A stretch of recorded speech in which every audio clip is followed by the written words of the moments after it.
Yama or Jingiwola. My name is Amrita Hepi and I am a Bundjalung woman from northern New South Wales and also a Ngāpuhi woman from Aotearoa, New Zealand. During my time in DC, I've met with students, policymakers, arts institutions, artists, a really broad range of people and institutions. And I guess I see a lot of areas for Australia's First Nations people to collaborate and how they can have, I guess, an exchange. From the start of the program, the first things that I was looking at were some institutions, some of the Smithsonian institutions. And I was able to visit the archives out in Maryland, which was incredibly informative, especially looking at the National Museum of the American Indian, or NMAI. From there, we then headed down to Charlottesville and we met up with Kluge-Ruhe, which was incredible. And I was working with some students and some different faculty at UVA, so University of Virginia, and meeting some of the Native student unions.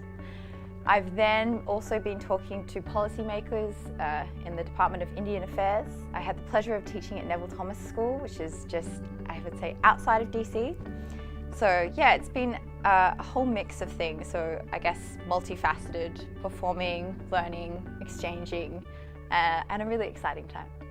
One of the highlights for me was looking at how NMAI, so the National Museum of the American Indian, chooses to do their archives and how they place themselves architecturally and how they hold their items.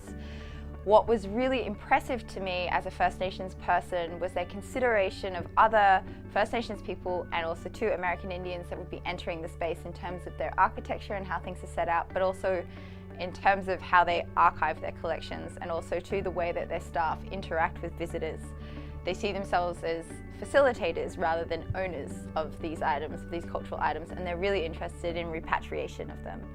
I think another highlight was performing at Kluge-Ruhe, which is an institution that I've heard so much about in Australia, and they're so knowledgeable, and seeing some of the bark paintings there that, you know, it's stuff that I haven't seen as much of at home.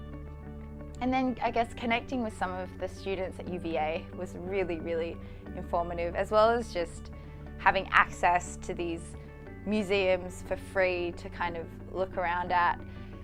I felt overwhelmed by the amount of information that I was able to have access to.